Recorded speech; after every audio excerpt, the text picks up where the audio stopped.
नमस्कार साथियों। जब भारत एक सेकुलर देश है, यह एक धर्मनिरपेक्ष देश है, तो कितना सही है भारत में किसी भी धर्म को अपनाना या छोड़ना, या कह सकते हैं किसी भी धर्म से धर्म परिवर्तन करना या धर्म को बदलना, कि कितना सही है भारत में धर्म परिवर्तन। इसी को लेकर आज हम इस वीडियो में पूरा समझेंगे कि जब मुद्दा देश का है तो समझना भी हम ही को होगा।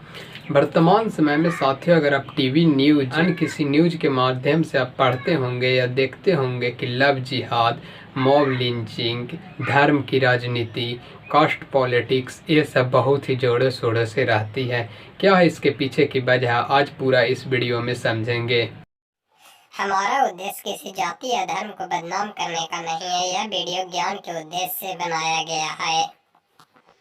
हम चर्चा शुरू करने से पहले एक बात ये साफ कर देते हैं कि जो 2011 में जनगणना हुई थी उसमें हिंदू, मुस्लिम, सिख तथा ईसाई चारों की उसमें पोजीशन बताई गई थी, जिसमें 2011 के जनगणना के अनुसार हिंदू की पोजीशन 79.8% तथा मुस्लिम की पोजीशन 14.2% थी एवं क्रिश्चियन की पोजीशन इसमें 2.3 तथा सिख की पोजीशन इसमें 1.72 थी।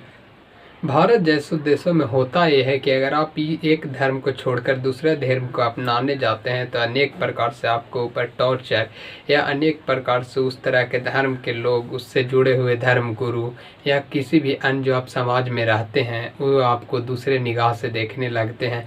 क्या यह व्यक्ति हमारे समाज का नहीं है या हमारे समाज का हिस्सा नहीं है। लेकिन हमारे संविधान में लिखा हुआ है कि आप किसी भी धर्म को अपना सकते हैं या किसी भी धर्म को छोड़ सकते हैं। तो फिर सवाल खड़ी ये होती है कि जब धर्म को छोड़ सकते हैं, अपना सकते हैं, तब इतना महत्वपूर्ण क्यों दिया जाता है जब कोई व्यक्ति कोई धर्म को अपनाता है या छोड़ता है।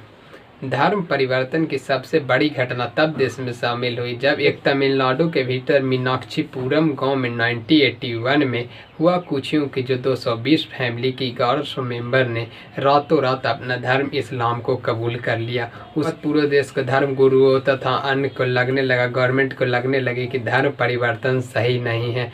उसके बाद से ही धर्म को बचाने के लिए अनेक प्रकार की मुहिम चलाई गई।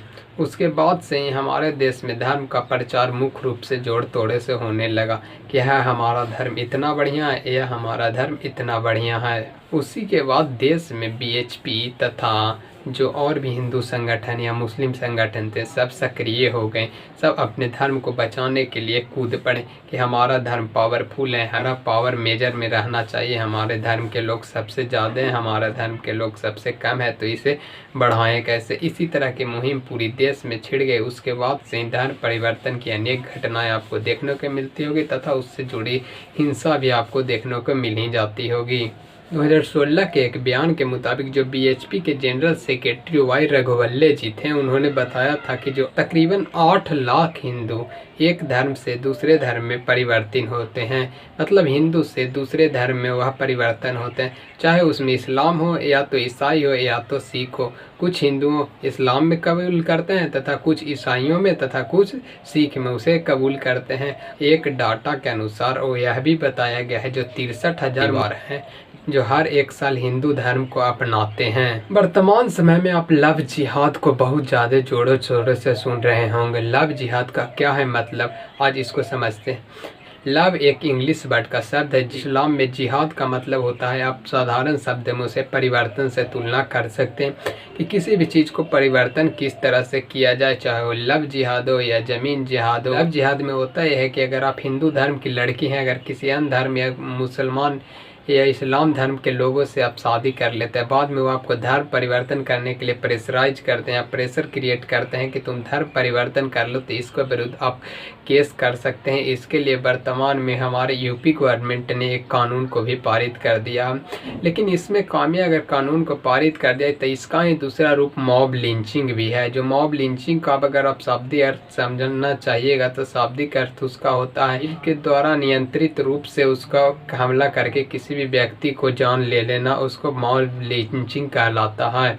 लेकिन हमारे संविधान में तथा हमारी यूपी गवर्नमेंट जो खुद इस तरह के कानून लाई है लव जिहाद को लेकर, वो मॉब लिंचिंग के ऊपर कोई भी उस तरह का ठोस कानून नहीं है। जो हमारे सिस्टम तथा संविधान के लिए एक दुर्भाग्यपूर्ण है। मुद्दा कुछ यूँ है दोस्तों कि जो हम धर्म परिवर्तन के रोकने की बात करते हैं, धर्म परिवर्तन रुक जाती है अपने आप। क्योंकि हमारे देश में होता यह है कि अगर आप बड़े जातियों के लोग हैं, अगर आप छोटे जातियों के, जैसे कि कहीं कहीं मंदिर में प्रवेश वर्जित रहता है छोटे जातियों के लिए कि यहाँ शूद्र परिवार के नहीं आ सकते हैं, यहाँ इस जाति के लोग नहीं आ सकते हैं। तो होता क्यों है, जो धर्म परिवर्तन करवाते हैं उनका जो मुख्य मसला ये होता है कि जो समाज के दबे कुचले वर्ग के लोग हैं, जिनको समाज में उतनी इज्जत नहीं दी जाती है, उन्हीं लोग को वह मेंटल रूप से वह प्रेशराइज करके या मेंटल रूप से उन्हें बहला फुसला कर उन्हें अपने धर्म को बताते हैं कि यह धर्म इतना बढ़िया है, यह धर्म इतना बढ़िया है, इस धर्म में आ जाइए, आपको यह फ़ायदा है।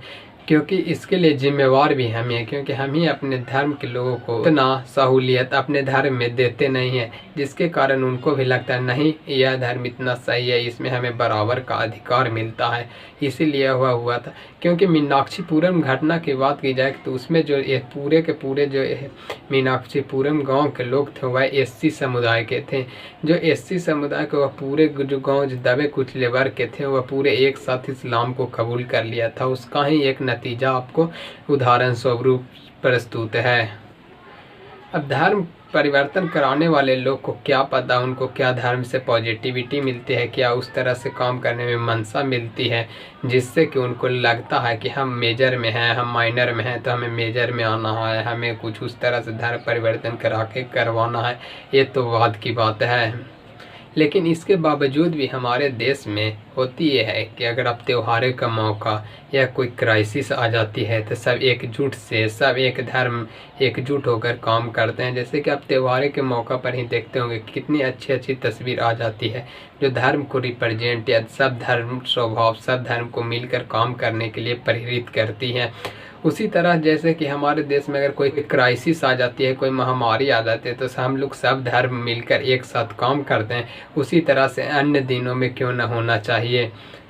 एक सर्वे के अनुसार हमारे देश में ये भी बताई जाती है कि जो हमारे देश का जो सर्वे है उसमें 85% लोग हैं जो किसी अन्य धर्म को सपोर्ट करना चाहते हैं। हर धर्म उनके लिए सेम ही है, उनको अदर धर्म से कोई प्रॉब्लम नहीं, वो सब धर्म का स्वभाव करते हैं। लेकिन उसी सर्वे के अनुसार जो 15% लोग हैं जो अदर धर्मों को देखना पसंद करना नहीं चाहते हैं, उसी तरह के लोग जो हमारे समाज में 85% लोगों के बीच में डिस्ट्रैक्शन का या भेदभाव का कारण बन जाते हैं, ये सब बिल्कुल उचित नहीं है।